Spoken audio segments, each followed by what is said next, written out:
Siyasətin izahlı lüğəti efirdədir. Türkiyə İstiqlal müharibəsinin başlamasının əsas səbəblərindən biri də Sevr müqaviləsi idi. Türkiyə İstiqlal müharibəsini başladan əsas səbəblər nə idi?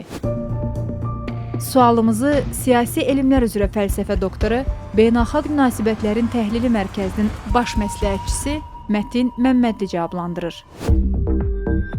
Türkiyə İstiqlal müharibəsi 1-ci Dünya müharibəsindən sonra Osmanlı İmperiyasının məğlubiyyəti və Sevr müqaviləsinin ağır şərtlərinə qarşı bir dirəniş hərəkatı idi. Müharibənin əsas səbəblərindən biri Osmanlı ərazilərinin müttəfiq dövlətlər tərəfindən işğal edilməsi idi və Yunanistan, İtaliya, Fransa və Böyük Britaniya Osmanlı torpaqlarını həmin dövrdə bölüşdürməyə çalışırdı. Və təbii ki, bu da Türk cəmiyyətində, xüsusilə də xarici işğala qarşı böyük narazılığın yaranmasına səbəb olmuşdur.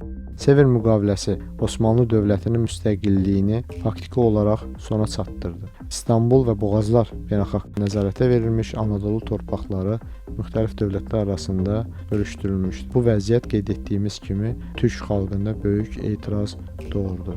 Milli lider Mustafa Kemal Atatürk xalqı səfərbər edərək müstəqillik mübarizəsinə başladı. Müharibə həm də Türk xalqının milli kimliyini və müstəqilliyini qorumaq üçün apardığı bir mübarizə idi. İqtisadi çətinliklər də müharibənin əsas səbəblərindən idi. Müharibə və işğal səbəbindən iqtisadiyyat çökmüş, xalq aclıq və yoxsulluqla üzləşmişdi. Buna baxmayaraq Türk xalqı böyük fədakarlıqla mübarizəyə qoşuldu.